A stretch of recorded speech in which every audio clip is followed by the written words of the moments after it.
Quer saber tudo de maneira rápida e simples, também bastante completa, sobre a produção mineral não energética no Brasil? Resumindo, né? Minerais metálicos e produção de sal? Então, ó, se liga aí no vídeo.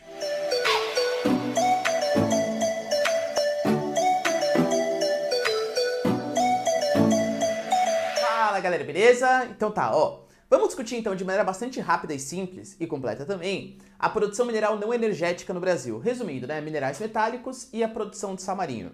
Para ter acesso a isso e muito mais sobre geografia, geopolítica, atualidades, notícias, enfim. Tudo para se manter sempre bem atualizado, ter as melhores videoaulas de geografia. Falsa modéstia, né? Do YouTube. Então já se inscreve no canal, deixa o like e compartilha esse vídeo, que eu, professor Ricardo, conto muito com a ajuda de vocês, beleza? Então tá. Galera, é o seguinte, ó, isso ajuda bastante, tá? A gente vai discutir então hoje a produção mineral não energética. Ou seja, quando eu falo para vocês de recursos minerais, o que seria um mineral, né? A gente já teve falado um pouquinho sobre isso na nossa aula de rocha. Não sei se vocês se lembram aí, para quem já assistiu, né? Eu falei para vocês que toda rocha ela é um conjunto de minerais e que todos os minerais nada mais são do que conjuntos de elementos químicos. Então, se a gente pegar, por exemplo, o granito. O granito é uma rocha que tem vários minerais ali dentro. Tem quartzo, mica e feldspato, tá? O que eu falei para vocês, a produção mineral, é que tem alguns minerais que estão presentes nessas rochas que valem a pena explorar economicamente. Aliás, quando essa exploração tem um potencial de econômico muito grande, a gente vai falar que isso passa a ser um minério. Um minério nada mais é do que um mineral, uma reserva mineral, que tem alto potencial de exploração. E exploração que eu falo assim do ponto de vista econômico, tá? Economicamente falando. Porque, sei lá, você pode pegar... Existe muito quartzo no mundo, verdade. Você não fala que, nossa, ali tem um minério de quartzo. Por quê, galera? Porque o potencial de exploração não é muito grande. Materiais silicatos como quartzo, enfim, como outras rochas aí, não tem um potencial tão grande. Agora, se você pega uma rocha, uma hematita é uma rocha que pode ser considerado minério por quê? Porque lá tem muito do mineral ferro. Ou a bauxita, aí é uma importante exploração porque tem muito do mineral alumínio, a cassiterita, a pirolusita, enfim, existem várias rochas que a gente pode considerar como minério porque tem esse alto potencial de exploração, beleza? Na nossa aula de rocha eu falei para vocês que toda rocha a gente pode dividir, né, em rochas cristalinas, rochas sedimentares, tudo tal, e quando a gente tem um escudo cristalino formado de rochas magmáticas, e principalmente se forem rochas magmáticas do Proterozoico, para quem não se lembra, o Proterozoico é um segundo éon mais antigo, né? A gente tem o Arqueano, o Proterozoico e o Fanerozoico, ou seja, rochas bem antigas, lá do pré-cambriano, é onde existe a possibilidade de encontrar esses minerais metálicos com maior abundância. Então, ferro, ouro, alumínio, estanho, manganês e por aí vai, tá bom? O Brasil, eu falei para vocês também já, que ele é riquíssimo em minerais metálicos. O Brasil, aliás, é riquíssimo em tudo. Eu diria para vocês que o único recurso mineral que a gente não tem direito aqui no nosso território é carvão mineral. Exceto isso, a gente tem muito petróleo, a gente tem muito gás natural, a gente tem muito ferro, a gente tem muito alumínio, a gente tem muito ouro, a gente tem nióbio, a gente tem grafeno, a gente tem tudo que você quiser no território. Aliás, ó, dica já para o restante da aula. Eu perguntei, aonde tem determinado minério? Não vai ser 100%, mas se você chutar Pará, você vai acertar, sei lá, 90% das vezes, pode ter certeza, tá? O Pará é o estado brasileiro que tem a maior reserva mineral do país, de minerais não energéticos, tá? De minerais metálicos, beleza? Então, ó, esse monte de minério que a gente tem no nosso território, a gente tem tudo, é uma importante fonte de divisas. Professor, que bom, né? Daí a gente consegue se separar da Argentina e tal. Não é essa divisa que eu tô falando, tá? Não divisa no sentido de fronteira. Aliás, essa definiçãozinha, acho que é até legal vocês terem na cabeça de vocês. Divisas. O que é uma divisa? Divisa é todo o dinheiro que você gera a partir da exportação de determinado produto. Então, por exemplo, a exportação de soja gera divisas para o país, gera grana, gera renda para o nosso território. A exportação de, sei lá, pecuária, leite, por aí vai. Leite não a gente exporta muito, tá? Laranja, por exemplo, isso já é uma importante fonte de divisas para a economia nacional. Ou seja, muito dinheiro que a gente está ganhando exportando alimentos, tá bom? A gente sabe que o Brasil, como um país subdesenvolvido, precisa muito da exportação de produtos do setor primário para conseguir manter a sua economia. Então, mineração é um desses setores. Legal, professor, e daí? E daí que a gente vai forçar a barra algumas vezes. Por exemplo, nos anos 2000, muito puxado pelo boom econômico da China e de outros países emergentes, o consumo de ferro, o consumo de matérias-primas, de commodities, de produtos assim primários comercializados no mercado internacional pela bolsa de valores, que são as commodities, eles explodiram. E aí o Brasil, ele quis aproveitar, né, subir no barquinho do boom das commodities. E a gente começou a explorar muito ferro, muito ouro, muito alumínio, muito estanho, muito manganês, porque é uma coisa que estava dando bastante dinheiro. E convenhamos que o Brasil conseguiu fazer uma reserva monetária significativa e conseguiu crescer bastante o seu PIB, tá? Poderia ter feito de uma outra maneira? Claro que pode, mas aqui não é aula de políticas econômicas, é aula de produção mineral. Fato é, o Brasil explorou demais os seus minerais metálicos, principalmente pós anos 2000, tá? Só que, quando a gente vai explorar um mineral metálico, como que acontece? Ó, fiz aqui um desenho esquemático para vocês. Vamos pegar a Amazônia. A Amazônia é uma baita reserva mineral. A gente tem a Amazônia, tem a vegetaçãozinha, juro para vocês, isso é uma árvore, tá? Tem o solo, que são os sedimentos, né? Estão ali intemperizados, areia, silt, argila, então o solo, que tem ali a terra, tá? Que sustenta essa vegetação. E ali embaixo tem a rocha. Beleza, vamos fazer uma exploração. Vai lá, a Vale quer fazer uma exploração. O que ela faz? Ela retira a cobertura vegetal, primeiro impacto econômico, porque exagera o desmatamento, né, da área, e se você gera o desmatamento, isso contribui para a erosão, para assoreamento dos rios, para lixiviação, para uma série de problemas decorrentes, para a perda da biodiversidade. Você tem que retirar esse solo também, porque o recurso mineral ele não está no solo, o recurso mineral está na rocha aqui embaixo. E aí você pega a rocha. Da rocha, você vai pegar somente os materiais que te interessam. Você vai pegar aqui, ó, o minério, mas tem aqui também os rejeitos que sobram. Pessoal, o que são esses rejeitos? Esses rejeitos eles são formados de água, porque geralmente eles jogam bastante água para conseguir revolver todo esse resto que sobrou, tá? Lama e metais, minerais que não interessam. Ou seja, um monte de coisa aqui interessam.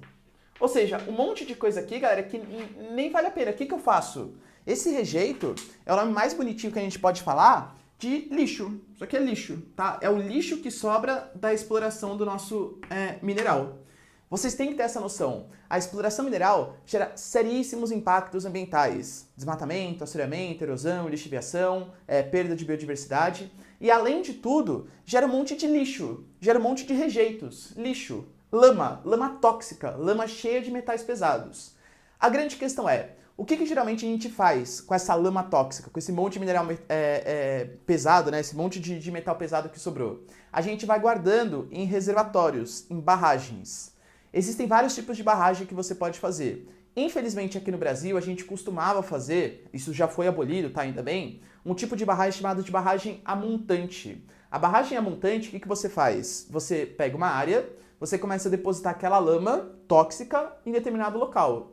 E aí aquela lama seca, você joga mais lama tóxica por cima. Aquela lama seca, você joga mais lama tóxica por cima. Lá, enfim, e você vai jogando lama por cima de lama. Só que se você não tem uma fiscalização muito eficiente, convenhamos, galera, quanto mais lama você vai jogando por cima, aquela água vai infiltrando e pode acabar deixando aquele solo ressecado da base um pouco mais frágilzinho. Porque a lama ressecada é um pouco sólida, um pouco resistente. Quando vai infiltrando água, ela perde toda aquela força que ela tinha e ela pode vir a desmoronar. E aí acontece o que a gente vai chamar de acidente, né? As tragédias, por exemplo, de Mariana, depois a tragédia de Brumadinho. A tragédia de Mariana, ela foi muito mais impactante, todas foram causadas, né? Ou pela Samarco, ou pela Vale mesmo, a Vale que é uma das subsidiárias da Samarco também. Todas elas foram causadas por quê? Porque a gente teve uma produção mineral muito significativa nos anos 2000, sem uma consequente fiscalização do poder público e também dessas empresas. O que mais interessava era crescer economicamente, independente do destino do lixo, o destino dos rejeitos que a gente fosse acabar colocando. Lá em Mariana, o impacto ambiental foi muito mais significativo. Em Brumadinho, infelizmente, porque lá muito mais próximo da região metropolitana, o impacto social ele foi maior, embora o impacto ambiental seja um pouquinho menor. Em Mariana, a barragem era muito maior. Então, os impactos eles são sentidos até hoje, com lama, chegou, por exemplo, em Abrolhos, que é uma reserva ambiental, coisa péssima, assim, do ponto de vista ambiental. Lembrando que é tudo mineral tóxico, tá? Tudo metal tóxico. Já em Brumadinho, a tragédia ambiental foi grande também, claro que foi, mas a tragédia social ela foi muito maior. A gente sabe que uma das sedes da Vale estava exatamente a Jusante, estava um pouquinho depois daquela barragem. Quando estourou, acabou soterrando, cheio de lama, toda aquela coisa, enfim, trágica, né, que a gente sabe que aconteceu aí no passado recente. E fica a lição, né? Ou pelo menos a gente espera que fique a lição para os próximos anos, para as próximas barragens. Aqui no Brasil não se pode mais construir barragem a montante, que é a mais barata, mas é a menos segura. Existem outras técnicas, só que isso gera um pouco mais de dinheiro. Professor, e as punições? As punições são legais? Infelizmente não, por quê? Porque o Brasil é um país que precisa, assim como eu falei para vocês, exportar produtos primários, exportar commodities. A gente não pode se dar ao luxo de perder toda essa pujança econômica que essas empresas trazem só, entre aspas, pelos acidentes, né, pelas tragédias que elas causaram. Tudo bem? Mas enfim, essa é uma coisa que acontece bastante aqui no território brasileiro. Belezinha? Galera, pode tirar um print que a gente vai para a próxima lousa. Pensando então nos recursos minerais que temos no subsolo brasileiro, que são muitos, aliás, tá? Imagina que, por exemplo, você tem ali a sua casa, o seu quintal, e você tem um cachorrinho, o seu cachorrinho começa a cavar, e ele acha uma baita reserva de, sei lá, bauxita, que é a matéria-prima, né? A rocha para exploração do alumínio. Nossa, que legal, professor, agora eu fiquei rico e tal. Não ficou. Sabe por quê? Aqui no Brasil, diferente dos Estados Unidos, talvez vocês já tenham visto, né? Aquele famosíssimo filme da família Buscapé, que os caras estão lá na fazenda deles, eles cavam, acham petróleo, eles ficam podres de rico, enfim, e aí continua, né? Ótima referência, um cara bem culto eu sou, né? Pode perceber pela família Buscapé, mas enfim, eu juro que eu gosto de outros filmes também, tá bom? Aqui no Brasil, quando o cara vai lá e encontra um mineral metálico, ou coisa, um mineral fóssil, né? Um petróleo e tal, tudo que está no subsolo não pertence à pessoa. O que está no subsolo pertence ao governo, pertence à União, pertence ao governo federal, tá? Quando você vai comprar uma casa, você compra somente o que, claro que se tiver um porão é seu também, né? Mas somente o que está acima da superfície, o que está abaixo da superfície continua pertencendo ao governo. Então, se você achar algum tipo de recurso mineral, ele não é seu, ele é do governo. O que o governo vai fazer? Ele vai pegar a sua casa, se tiver algum tipo de interesse de exploração, ele vai desapropriar. Não, professor, não quero vender. Dane-se, você vai vender, tá? Não existe discussão. Que nem se quiser construir, sei lá, metrô, por exemplo, próximo da sua casa, ele vai desapropriar a sua propriedade. Não, professor, não quero. Não faz mal que você não quer, você vai sair de qualquer jeito. O governo é dono do negócio lá. Claro que ele vai pagar uma indenização por isso, mas ele vai fazer de qualquer jeito. Só que o governo em si, ele não sabe explorar mineral metálico. Então o que ele faz? Ele fala assim, ó, tem um mineral metálico. Bom, deixa eu ver, vamos fazer aqui uma concorrência. Empresas do mundo. Quem quer explorar esse ferro, esse ouro, tal, essas coisas? E aí, uma série de empresas que se mostram interessadas, eles fazem uma espécie de leilão. Na teoria deveria ser assim, né? Eles fazem uma espécie de leilão. Então a Vale oferece tanto, outra mineradora oferece tanto, a BHP Pilha então oferece tanto. E aí a empresa que oferecer o melhor serviço, as menores remunerações para o governo, teoricamente é que vai ganhar.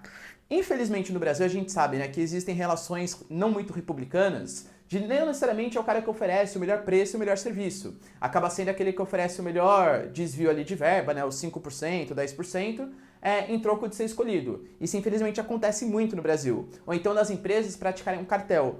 Antes de ter o leilão, elas combinam quanto que cada uma vai oferecer para oferecerem condições péssimas para o governo e o governo ser obrigado a aceitar, tá? Essas são práticas infelizmente bastante comuns. No Brasil, principalmente, mas em vários outros países também, tá?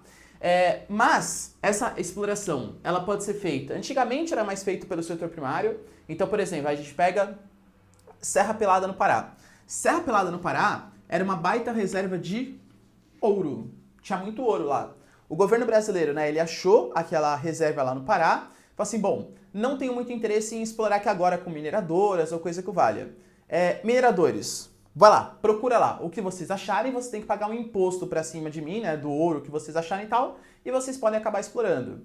Isso aqui não existe muito mais, por quê? Porque além da fiscalização ser muito difícil, se o cara realmente estava pagando imposto ou se não estava, as condições são muito precárias. Existem imagens de Serra Pelada da galera que se aglomerou ali na década de 70, na década de 60, década de 70, que o sistema era muito predatório com o meio ambiente Então eles fizeram uma cava gigantesca ali no solo, gerando um monte de impactos ambientais, e os cuidados sociais eram muito pequenos também. Basicamente, você tinha uma área que não tinha a mínima infraestrutura, tinha algumas poucas cidades, mas sem serviços de lazer, serviços de saúde, alimentação adequados, e isso causou bastante problemas sociais e ambientais para aquela região. Então, geralmente hoje, quando você vai fazer uma obra de grande porte, fazer uma exploração, você tem que fazer o que a gente chama de um EIA-RIMA.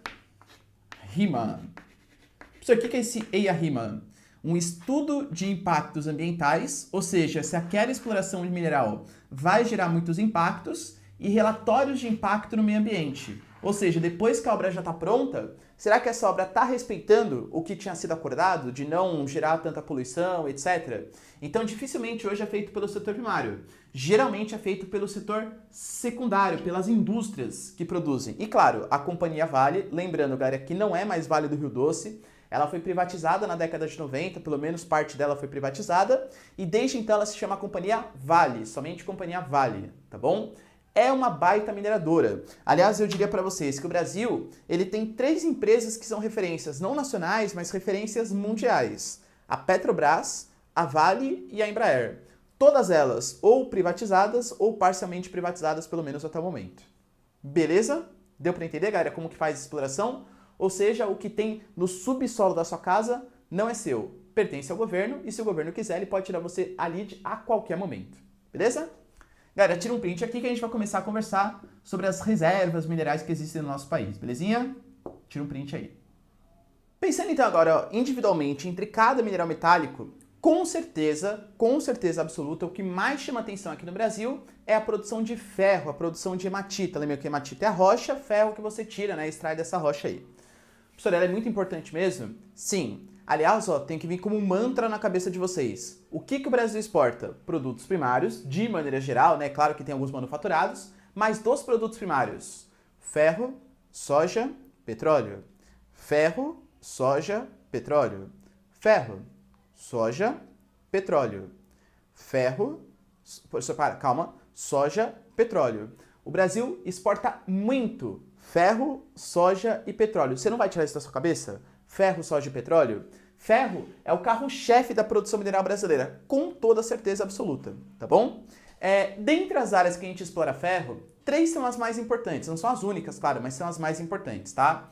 Que é, primeiro, a Serra dos Carajás. Adivinha onde? Ah, Pará, tá? Aliás, lembra que eu falei pra vocês. Professor, eu não sei onde fica tal exploração. Chuta Pará, que você acerta, tá? 90% das vezes. O Pará é riquíssimo em minerais metálicos. E a gente tem uma baita reserva de mineral metálico ali de ferro, que é a região de Carajás, tá bom? É a maior reserva do Brasil. Ah, entendi. O Ricardo falou que a Serra dos Carajás é a maior área de produção de ferro no Brasil. Não falei isso. Eu falei que é a maior reserva. Se é a maior reserva, é diferente de ser a maior produção. A maior reserva quer dizer o que tem mais espaço guardado ali, mais coisa guardada. Mas a maior produção, até porque tem mais interesse do mercado consumidor interno pela localização, fica em Minas Gerais, no quadrilátero ferrífero. Mas a maior reserva fica localizada lá no Pará, beleza? Aliás, ó, dica para vocês. Lembra que a gente só encontra minerais metálicos em áreas de escudos cristalinos. O que é uma serra mesmo? Uma serra é um conjunto de morros. Ou seja, uma serra nada mais é do que uma série de planaltos cristalinos. Planaltos cristalinos. Ou seja, galera, toda vez que você encontrar, na cabeça de vocês, né, vocês encontrarem Serra do Oriximiná, Serra da Canastra, Serra dos Carajás, há uma grande chance, já que é um escudo cristalino, de ter a presença de minerais metálicos. Se fosse uma área de bacia sedimentar, a chance de exploração de combustíveis fósseis, petróleo, gás natural, carvão mineral e por aí vai, tá bom? Então, ó, é a maior reserva do Brasil e, claro, gerou grandes impactos ambientais. Professor, por quê? Porque isso aqui fica no meio da floresta amazônica, tá? Imagina todo aquele processo que eu falei pra vocês, de revolver a vegetação, revolver o solo, toda a infraestrutura que tem que construir, no meio de uma área não era tão ocupado, né, na época. Hoje em dia, galera, tem muito menos ocupação do que nas regiões sul, sudeste, região concentrada, né, segundo Milton Santos. Imagina isso na década de 60, na década de 70. Mas não tem problema. Sabe por quê? Quando o governo achou isso, quem estava no poder eram eles, os governantes aí militares. Professor, e daí? E daí que os militares, eles tinham uma neurose com ocupação e desenvolvimento do nosso país. O governo militar, eles achavam, galera, que eles tinham todo o dinheiro do mundo. Essa é a verdade. Meus caras, achamos uma reserva de ferro. Beleza, é o nosso cheque, né? É o nosso passe ali para o século XXI. Tá quase no finalzinho do século XX, né? É o nosso passe para o século XXI. Agora é a nossa chance de tornar um país desenvolvido. Eles gastaram uma baita grana. Aliás, o governo militar, ele gastou uma baita grana com a Transamazônica, com o Projeto Grande Carajás, com Itaipu, com a Transnordestina, com a... Enfim, galera, com tudo ali, tá? O governo militar, ele pegou muita dívida externa para conseguir bancar os seus projetos. Uma dessas coisas que eles fizeram foi justamente construir o chamado Projeto Grande Carajás. Ou seja, a gente tem uma baita reserva de ferro, só que a gente precisa explorar essa reserva de ferro. Juro, é meio chatinho decorar isso, tá? Mas cai bastante em vestibular. Inclusive na sua provinha também, se você estiver vendo essa aula para fazer uma prova de recurso mineral. O que seria esse Projeto Grande Carajás? Imagina, você achou uma reserva de ferro. Você precisa de energia para conseguir explorar aquela área. Para trazer maquinário, para o próprio espaço urbano, né, que os trabalhadores ali vão ter que estar, tá bom? Então você construiu uma usina hidrelétrica no meio da Amazônia na década de 70. Vocês têm noção do que é isso? O governo militar não tinha freio para gastar o dinheiro. E claro, isso foi bom até determinado momento. Várias das infraestruturas que a gente usa no Brasil até hoje, portos, hidrelétricas e tal, quem construiu foi o governo militar. Só que isso deixou pra gente uma baita dívida externa. A gente, enfim, não pode ser maniqueísta, tem lado positivo e lado negativo. Na época, como o Brasil gastava muito, gerava emprego, desenvolvia, o Brasil crescia assim 2 dígitos por ano e tinha uma baita economia. Era um período que a gente chamava de milagre econômico brasileiro. Claro que esse milagre econômico ele estava sendo pautado com o dinheiro dos outros, né, com o dinheiro externo. Então isso deixou uma herança um pouco maldita pra gente, né, que foi a nossa dívida externa. Mas na época deu bastante certo, beleza? Então, ó, o governo militar gastou uma baita grana, desenvolveu a usina hidrelétrica de Tucuruí, desenvolveu um porto somente para escoar a produção lá no Maranhão, o porto de Itaqui, o porto de Ponta da Madeira, localizado lá no Maranhão, foi construído para explorar as reservas de Grande Carajás e uma estrada de ferro. Isso aqui é super importante, tá? EF é estrada de ferro. A gente não pode exportar mineral metálico, ferro, etc., né? Por rodovia. Por quê, professor? Quando a gente fala de rodovia, eu estou admitindo que são caminhões que estão levando. Um caminhão vai levar quanto? Sei lá, no máximo 4, 5 containers? Acho que é muito já, né? Quanto que você consegue carregar em 5 containers de ferro? É muito pouco. Então você acaba gastando muito combustível para transportar pouca mercadoria. Geralmente vale mais a pena você explorar, você exportar para um porto, né? Essa produção mineral por meio de ferrovias. Porque com um trem você consegue transportar muita coisa gastando pouquíssimo combustível. Ah, professor, é mais cara a instalação. Claro que é. Mas a médio prazo mesmo, tá? A curto, médio prazo, vale mais a pena uma ferrovia, principalmente para a exploração mineral. Tanto que aqui no Brasil é um país muito ruim, né, nessas estradas de ferro, a gente tem pouquíssimas ferrovias, mas as que existem geralmente são associadas pelas mineradoras, pelas produções, pela Vale principalmente. Tudo bem? Ou seja, o governo brasileiro gastou uma baita grana. Professor, que legal, isso trouxe desenvolvimento pra gente? Até hoje a gente usa essa infraestrutura. Mas olha o baita azar, né? A gente estava crescendo, estava desenvolvendo, gerando emprego, tudo tal, beleza. Ficou pronto a Serra dos Carajás. Vamos começar a explorar. 1973, crise do petróleo. Professor, o que é isso? É uma briguinha entre aspas, que deu entre os judeus e os palestinos lá no mundo árabe, né, lá no Oriente Médio. E isso acabou reverberando na queda do preço do petróleo no mundo inteiro e causou uma das piores crises, aliás, um aumento, né, do preço do petróleo, e isso acabou culminando numa das maiores crises da história do capitalismo. Então, quando o Brasil finalmente conseguiu ter tudo pronto para explorar o ferro, estoura a crise do petróleo. Os países passam a comprar menos e, naturalmente, como os países estão comprando menos, né, consumindo menos, o preço do ferro abaixa no mercado internacional. Baita azar, né, para o nosso território. Claro, isso ficou como herança que a gente utiliza até hoje. A Serra dos Carajás exporta muito. Professor, para quem que a gente exporta? Uma chance para vocês adivinharem. Começa com X e termina com Na. China. Com toda certeza, a China é a nossa maior compradora. Mas a gente não pode também esquecer que a União Europeia, a Alemanha principalmente, compra muito dos nossos minerais, tá? O Japão também é um importante comprador dos nossos minerais metálicos, porque eles têm muita carência disso, e os Estados Unidos. Mas se eu tivesse que assim, olha, destaca um, hein? Com certeza é a China. A China compra praticamente toda a nossa produção mineral. Beleza? Galera, tira um print aqui, ó, que a Serra dos Carajás é super importante. Se a gente falou então da maior reserva de ferro que existe no Brasil, que é a Serra dos Carajás, a gente não pode esquecer da maior produção do Brasil, que é o quadrilátero ferrífero em Minas Gerais, tá? Aliás, assim, ó, eu diria pra vocês, nossa, professor, chutei Pará e deu errado. Chuta Minas, então, aí você acerta, tá? Quase certeza que aí você acerta. Porque Minas é o segundo estado com a maior produção, as maiores reservas minerais do nosso país, tá bom? E não só ferro, hein? Tem muito ouro lá também, tem muito nióbio, que a gente vai discutir num futuro próximo aí na aula, mas enfim, tá? O quadrilátero ferrífero é a maior e mais antiga produção nacional, com toda certeza. O quadrilátero ferrífero, existem algumas cidades, tipo Ouro Preto, que historicamente foram super importantes, inclusive no período colonial, tá bom? Então, assim, o Brasil sempre soube, né, sempre assim, entre aspas, que ali tinha uma baita reserva e por isso sempre explorou. A gente não pode esquecer que essa maior produção nacional também está muito associada à proximidade do mercado consumidor. Lá no Pará, na Serra dos Carajás, tem muita coisa, mas está um pouco mais distante do mercado. Então lá não tem tantas siderúrgicas, nem muita indústria que vai se aproveitar daqueles produtos. Agora, no Sudeste, que é a região concentrada, economicamente mais desenvolvida, mais importante do ponto de vista industrial, o uso ele é muito significativo. Então, eles pegam toda essa produção do quadrilátero ferrífero e usam tanto para exportar esses produtos, adivinha para quem? Olha eles aqui de novo, tá?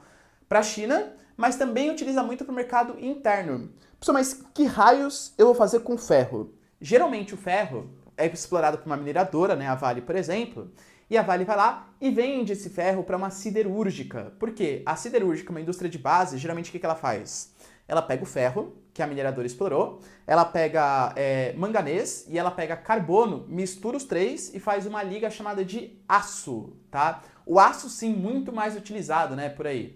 O ferro, ele tem muito mais... Claro que ele tem serventia sozinho também, mas ele tem muito mais serventia quando transformado em aço.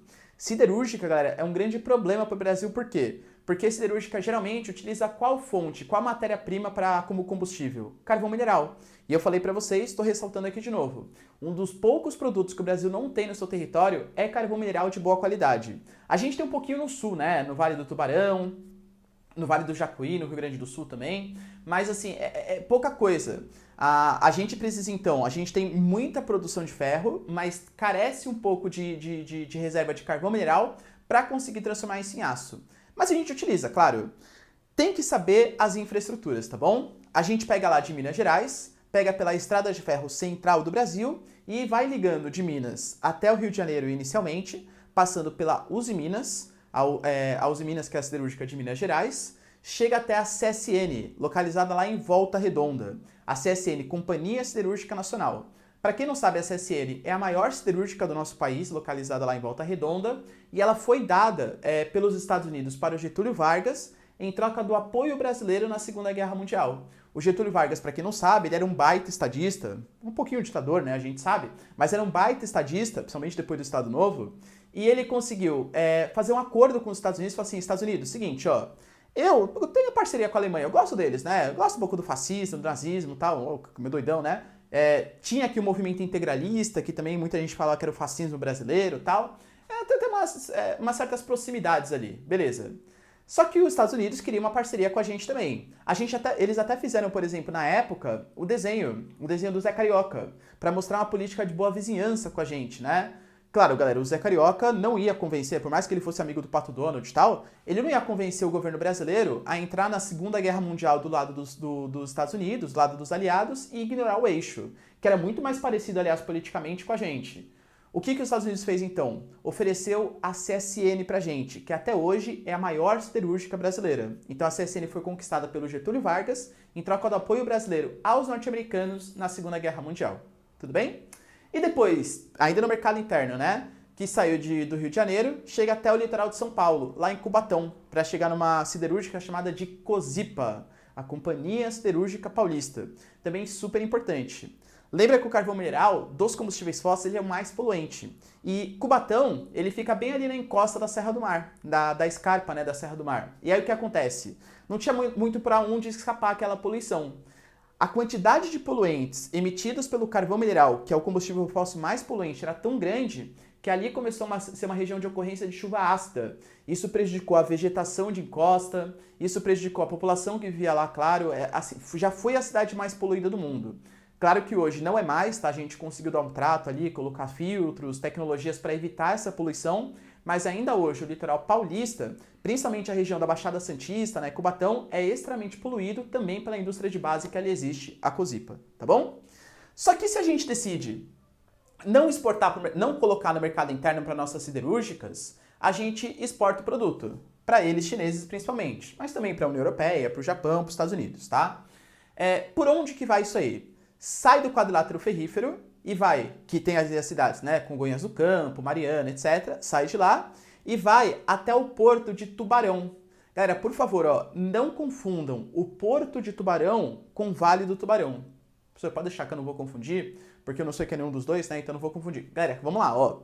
O Vale do Tubarão é uma reserva de carvão mineral que tem lá em Santa Catarina. A reserva de carvão mineral de maior qualidade que a gente tem aqui no Brasil, que é o lignito. Tá? Não é de ótima qualidade, mas do Brasil é o melhorzinho.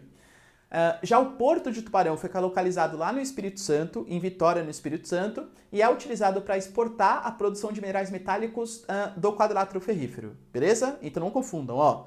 Vale do Tubarão, Santa Catarina, Porto de Tubarão, Espírito Santo. E aí vai da Estrada de Ferro Vitória, que é o litoral, até Minas, sai para ser exportado no Porto de Tubarão, beleza?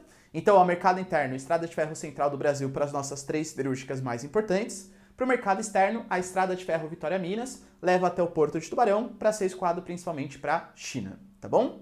Os impactos sociais e ambientais que aqui existem são muito grandes. Sociais porque a produção é tão grande que algumas cidades elas começam a ficar com um negócio chamado de pó de ferro. E aí, quando a população respira esse pó de ferro, isso acaba entrando nos pulmões e causando uma série de doenças relacionadas a essa produção. Porque, lembra, né? Você explora o que te interessa, mas tem um monte de rejeitos que ali sobram, inclusive metais pesados. Além de todas as barragens que ali existem, galera, você anda pelas rodovias em Minas Gerais, fala assim, nossa, que morro bonitinho, pode ser uma barragem de rejeitos ali, tá? A gente não sabe, né, a manutenção que tem lá, prestes a estourar a qualquer momento. Então tem um impacto social muito significativo. E esse pó de ferro, que acaba encrostando nos pulmões e causando uma série de doenças respiratórias. Aliás, tem um poeta que nasceu em Itabira, que está dentro do quadrilátero ferrífero, que fala muito sobre os impactos sociais dessa exploração de ferro em Minas Gerais, que é um poeta super importante também para vestibular, chamado de Carlos Drummond de Andrade.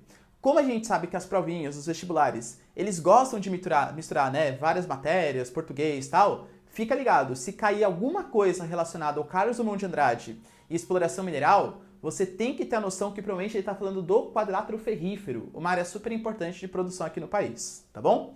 Então, impactos sociais e ambientais bastante significativos em Minas, para variar, beleza? Galera, dá um print aqui na lousa e vamos partir para o maciço do Urucum. A última reserva, então, mais importante que a gente tem, claro que existem algumas outras, tá? Por exemplo, tem a Serra do Navio lá no Amapá, que tem uma importante exploração de manganês, mas também um pouquinho de ferro. Praticamente tudo já explorado já por empresas estrangeiras, tá? Mas tem a Serra do Navio também, enfim, no Amapá, que pode aparecer na sua provinha aí. Mas assim, a mais importante mesmo são as 3 que eu coloquei para vocês. Aqui o Maciço do Urucum, por exemplo, localizado lá no Mato Grosso do Sul. Maciço do Urucum, muito cuidado para não confundir com Bacia do Urucu. Você pode deixar que eu não vou confundir, porque, de novo, né, eu não sei quem é nenhum dos dois. Cuidado. Maciço do Urucum, reserva de ferro e de manganês, localizado no Mato Grosso do Sul. A Bacia do Urucu é uma reserva de petróleo e também um pouquinho de gás natural que a gente tem lá na Amazônia. Então, Bacia do Urucu, na Amazônia, reserva de petróleo, onshore, territorial. E Maciço do Urucum, uma reserva de manganês e de ferro no Mato Grosso do Sul. Beleza? É uma importante reserva, hein? Tá? Bastante ferro e bastante manganês. Só, galera, de verdade, a gente nem explora. Nossa, professor, como o Brasil é burro, meu, tem maior reserva, não explora tal. Não, e nem vale a pena, a gente já discutiu por quê já. O Brasil considera isso aqui como se fosse uma espécie de reserva estratégica. Tipo, a gente já tem bastante já na Serra dos Carajás e no quadrilátero ferrífero. Professor, mas se a gente explora mais, a gente pode ganhar muito mais dinheiro. Calma, não é bem assim. Por quê? O ferro é uma commodity, ou seja, o seu preço ele é de acordo com a produção, de acordo com a lei da oferta e da procura, comercializado pela Bolsa de Valores. Vamos imaginar então que o Brasil começa a explorar muito ferro. A gente começa a enxotar o mercado de ferro. Nossa, professor, que legal, vamos ganhar muito dinheiro. Mais ou menos, por quê? Se tem muito ferro no mercado, tem uma lei básica do mercado que é a lei da oferta e da procura, a lei da demanda e da procura.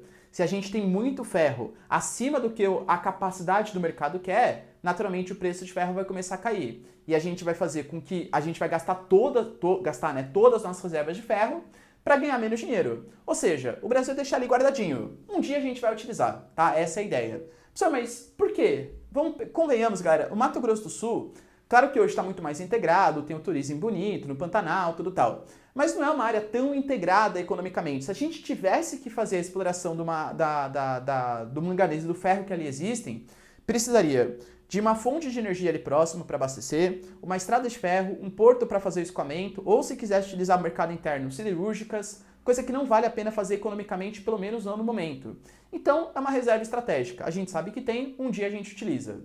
Para não falar assim, nossa, nada é explorado lá, eu diria para vocês que a gente tem uma pequena exportação pela hidrovia do Mercosul. Os nossos parceiros do Mercosul, que a gente gosta bastante, né, amigos do coração, nossos irmãos, os uruguaios, os paraguaios, mais ou menos, tal. O que acontece? A gente pega a Bacia da Prata, coloca lá os nossos minérios ali e vai exportando um pouquinho para esses países. Não é assim, nossa, que fonte de divisas importante que é. Mas o pouquinho que a gente explora no maciço do Urucum são os para os países aqui do Cone Sul do nosso país. Beleza, galera? Ok? Pode dar um print aqui e vamos falar de outros minerais. Além do ferro, outro produto que se destaca aqui bastante é a produção de bauxita, que vai virar alumínio, tá? Aqui muito cuidado por quê? Porque o minério provavelmente vai aparecer para você como bauxita. Às vezes no vestibular aparece minério de ferro, não de alumínio, né? Aliás, não de hematita. Provavelmente vai aparecer bauxita por quê? A bauxita é extremamente complicado você conseguir transformar ela em alumínio. O ferro é um pouco mais fácil, né? O ferro você pega ali a hematita, tá? A rocha, extrai o que te interessa, belezinha. Para você conseguir transformar a bauxita em alumínio, é um processo que demanda muita energia, que eu confesso, galera, que eu não sou especialista, não sou químico, né? Professor de química, não sei explicar com grande profundidade para vocês, mas é um processo que os químicos chamam de... Deixa eu até fazer com uma cor aqui mais destacada, ó, de eletrólise ígnea. Eita, professor, que é isso? Juro pra vocês que quimicamente eu não sei, tá? Mas é um processo químico que utiliza muita energia elétrica e não utiliza água, né? Por isso que ela é ígnea, tá? Professor, e daí? E daí que o Brasil ele tem sorte. Por quê? Porque a gente tem muita bauxita, mas a gente também tem muita energia elétrica, porque a gente tem muitos rios caudalosos, a gente tem muita coisa, né? Recurso mineral, o Brasil sobra. Só que existem alguns países, saindo um pouquinho do Brasil, que sofrem um pouquinho mais com isso. Por exemplo, se eu falo pra vocês a Jamaica, o que a Jamaica exporta? Professor, já sei, não pensa nisso, não vai pensar besteira. Licitamente, o que a Jamaica exporta é muita bauxita. Eles têm muita bauxita, só que eles não conseguem transformar em alumínio. Sério, professor, por quê? Porque eles não têm tantas fontes de energia elétrica. Aí o que eles fazem? Eles pegam a bauxita do território deles, exportam para o Canadá. O Canadá é um país que tem praticamente nada de bauxita, mas tem muita energia elétrica. Ele transforma a partir da eletrólise ígnea pelas indústrias de base, transforma em alumínio, e aquele alumínio vai ser exportado, olha que mancada, sabe para quem? Para Jamaica. Olha que absurdo, né? Então o Canadá é um país que não tem praticamente nada de bauxita, mas é um dos maiores exportadores de alumínio do mundo. Por quê? Porque eles têm muita energia elétrica e acabam comprando esse mineral aqui na forma bruta, né? Na bauxita. Já a Jamaica tem muita bauxita, mas não consegue exportar alumínio justamente porque falta para eles recurso energético. O Brasil, por sorte, competência, enfim, tem os dois, ainda bem, tá? Adivinha onde? Pará. A região do Pará que a gente tem é a Serra do Oriximiná, que fica numa regiãozinha chamada de Vale do Trombetas. Se a Serra dos Carajás está mais no sudeste do Pará, o Vale do Oriximiná ele fica um pouco mais no noroeste do Pará. Uma baita reserva de bauxita. A gente pega a nossa bauxita, transforma a partir da eletrólise ígnea com alto gasto energético em alumínio, principalmente aqui ó, em algumas indústrias que fazem essa transformação. Cito para vocês as principais: Alumar, Albrás e Alunorte. Todas elas localizadas na região amazônica, justamente por conta da proximidade com a reserva de bauxita que tem no nosso território. Beleza? O Brasil é sim um grande exportador de alumínio, pelo recurso energético aí que a gente tem. Beleza? Galera, tira um print aqui, ó. Vamos falar então agora do metal, talvez o mais desconhecido, digamos, o que mais gerou polêmicas nos últimos tempos, que é o nióbio, isso aí e tal. Não sei imitar ele direito, tá? Vocês sabem disso, mas enfim. O que ele falava, né? O que é o nióbio? O nióbio é um minério, é um mineral metálico que o Brasil tem praticamente o monopólio das reservas internacionais. Está localizado principalmente em Goiás e Minas Gerais, existem outros países que dispõem, né? A China, por exemplo, dispõe nas suas terras raras ali, mas o Brasil tem bastante, praticamente um monopólio. Só que mesmo assim, ele é comercializado a um preço relativamente baixo. E a gente sabe que tinha um candidato, aí foi, que falava muita coisa, né, relacionada ao nióbio, falando assim, é um absurdo o Brasil vender a um preço tão baixo, esse nióbio.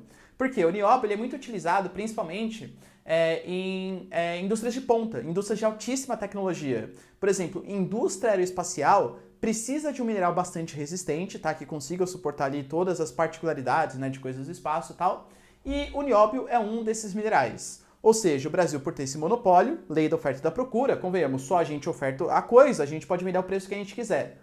Não é bem assim, tá? O Brasil, ele vende a um preço, aqui eu coloquei preço, né? Ele vende a um preço relativamente baixo? Galera, de verdade, não. Por quê? Por dois motivos. Primeiro, o uso do nióbio não é um uso assim, nossa, como os países... Você acha, galera, nada contra, tá? Mas a Etiópia usa nióbio, a Somália usa nióbio, galera, o uso não é tão significativo assim no mundo. Existem poucos países que dispõem de tecnologia necessária para fazer uso de um mineral tão importante assim. Outra coisa, o nióbio, o Brasil tem um monopólio, mas existem outros minerais que têm a capacidade ou semelhante ou muito próxima ao nióbio que podem ser utilizados caso o Brasil coloque o preço lá em cima. Então o Brasil tem sim o monopólio, só que se ele começar a colocar o preço do nióbio lá em cima, outros minerais vão parecer muito mais interessantes para os países que utilizam esse mineral. Ou seja, é um monopólio male-male, porque existem outros minerais que cumprem a mesma função que o nióbio, ou muito parecido com o nióbio, que podem substituir tal mineral. Ou seja, o Brasil ele tem o monopólio de um mineral super importante, é uma baita vantagem a gente ter esse mineral, não estou desprezando, mas o preço não é relativamente baixo, não. A resposta vou até colocar aqui para vocês, ó. Não. Por quê? Porque o uso e a competitividade com outros minerais fazem com que, de acordo com a lei da oferta e da procura, né, sempre ela, o nióbio seja vendido a um preço relativamente justo. Beleza? Galera, pode dar um print e vamos falar um pouquinho sobre a produção de sal no nosso país, a produção de sal. E para a gente finalizar a nossa produção mineral não energética, não é mais um mineral metálico, né? Sal, claro que não é metálico, mas é um mineral super importante. Nossa, professor, mas sal é um mineral? É, e o Brasil é um grande produtor, aliás, nas salinas que existem no nosso território. Professor, mas sal não é assim, mar, tal, beleza? Sim, mas mesmo assim, apesar de parecer, né, ser uma fácil produção, e galera, convenhamos, qualquer país que tenha litoral tem sim uma reserva de sal importante, existem algumas condições naturais que favorecem. Então, por exemplo, a gente poderia produzir sal em Santa Catarina? Sim, mas Santa Catarina tem algumas particularidades que dificultariam a produção de sal. Então a gente pega os estados com as melhores condições, Rio Grande do Norte, Mossoró, por exemplo, é um grande destaque, Ceará e Rio de Janeiro são os maiores produtores de sal. O sal lebre que você utiliza lá provavelmente vem em algum desses três estados. Eu diria, galera, se eu chutasse, Rio Grande do Norte, maior produtor de sal nacional, tá? Quais são as condições vantajosas, condições favoráveis à produção desse sal? Eu diria para vocês que o local tem um relevo plano, tem muito vento, baixa pluviosidade, um oceano que tenha alta salinidade e altas temperaturas. Por quê, professor? Você vai lá, você pega uma porção de água do mar. O que você faz com aquilo? Você espera literalmente evaporar. Como que vai evaporar essa água? Com altas temperaturas fica muito mais fácil. Se o oceano tiver alta salinidade, e tem diferença significativa a salinidade, tá, do nosso litoral. Se o oceano tiver alta salinidade, claro, ele vai sobrar muito mais matéria-prima, então é muito mais vantajoso. Se for seco, né, se não chover constantemente, isso favorece a evaporação da água, com toda certeza. E se tiver vento, isso ajuda a evaporar mais rápido. Relevo plano para que a gente consiga construir aquelas salinas grandonas, sem a interrupção de um morro ou coisa que valha, tá? Professor, mas vento? Na minha cabeça funciona assim, ó. Tem ali uma reserva de sal. Se tem vento, evapora a água, concordo, beleza. Mas vai levar o sal junto, não leva, tá? O sal que você utiliza na sua casa, o sal refinado, o sal lebre e tal, ele já é refinado, né? Que nem o próprio nome já diz. Quando você pega um negócio de sal, é uma coisa assim, ó, parece uma areia molhada, vai ficar uma coisa gosmenta, uma coisa assim bem tensa mesmo, tá? Os trabalhadores que trabalham nessas salinas, eles sofrem uma série de impactos sociais também, porque imagina, a gente tem que trabalhar, vocês já viram quando, por exemplo, vai esporte espetacular, o cara vai fazer um esporte radical lá no Polo Norte, o cara não coloca um óculos escuro? Por quê? Porque ele fica enxergando branco o dia inteiro, a luz do sol vai refletindo no sal, né, ou na neve, por exemplo, como é muito branco, tudo isso vai pro olho da pessoa, e a chance do cara ficar cego é muito grande, tá? Nas salinas isso acontece também. Muitas vezes o cara trabalha sem luva, o cara trabalha sem algum tipo de proteção no pé, e isso vai fazendo com que a mão e o pé do cara fique muito ressecado. Infelizmente, né, trabalhadores que trabalham nessas salinas, eles recebem muito pouco, geralmente mão de obra bastante informal, né, sem nenhum direito trabalhista, e eles ficam assim muito sujeitos a essas más condições trabalhistas, tá bom? Enfim, produção de sal não é uma coisa assim, nossa, que relevante que é, isso sim gera grandes divisas, porque qualquer país que tenha litoral no mundo pode fazer uma produção de sal. Mas o Brasil, nesses 3 estados, tem uma condição extremamente favorável e eu diria para vocês que Mossoró é o grande destaque. Beleza? Deu para entender, galera, essa aulinha completa aí, tá bom? Se você curtiu a aulinha, ó, deixa seu like, se inscreve no canal, que isso é super importante. Deixa nos comentários também se vocês gostaram ou não, que isso é super importante, dá um feedback pra mim. Se tiver alguma dúvida, deixa nos comentários também. E é isso aí, galera. Beijos, abraço e tchau. Até a próxima aula. Tchau, tchau.